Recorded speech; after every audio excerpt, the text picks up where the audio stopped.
Dubai News. Old mobile phones which are stored in households or thrown in garbage bins can now be recycled. With an ever-increasing amount of electronic waste, proper disposal of old phones will now be available with the launch of the National Telecommunications Recycling Campaign earlier this week. The Telecommunications Regulatory Authority in the UAE has launched its first recycling campaign for old and damaged mobile phones from consumers across the Emirates.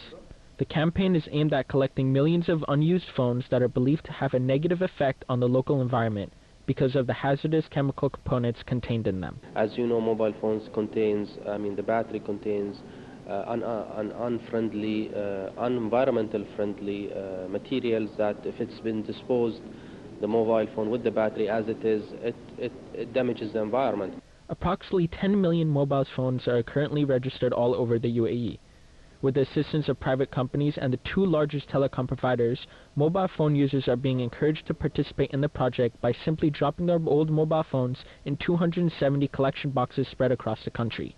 Don't let your mobile phone, don't let your old mobile phone or your damaged mobile phone ruin the beauty of the environment in the United Arab Emirates. Please take it. If you have a faulty phone, don't keep it in your drawer.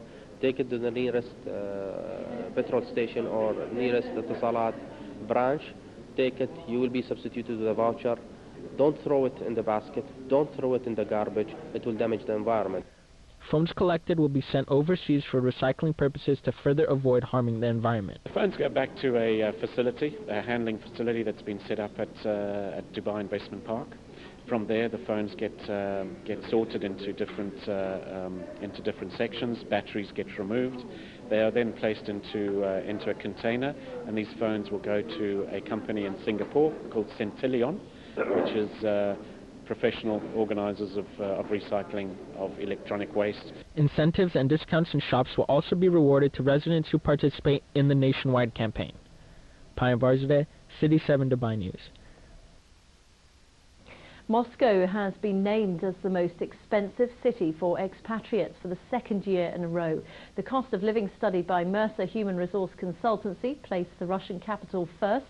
Dubai, along with Abu Dhabi, slipped down the list with the dirham weakening against other currencies. Meanwhile, a firm located in Dubai is set to reveal salary scales for a variety of professions in the country.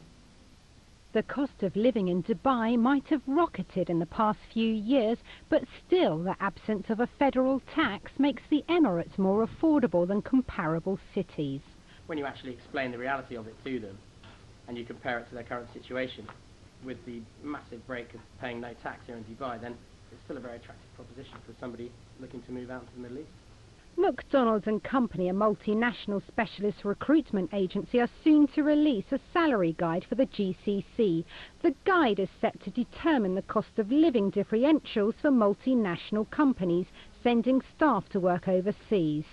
It'll break down packages in a lot more detail, so hopefully differences in the cost of living in Dubai and other countries will manifest themselves in that. In a separate survey, Mercer Human Resource Consulting has released a cost of living survey. The study measures the prices of 200 items such as housing, clothing and food in 140 different countries across 6 continents. Dubai is down 9 places to 34th position and Abu Dhabi has slipped 15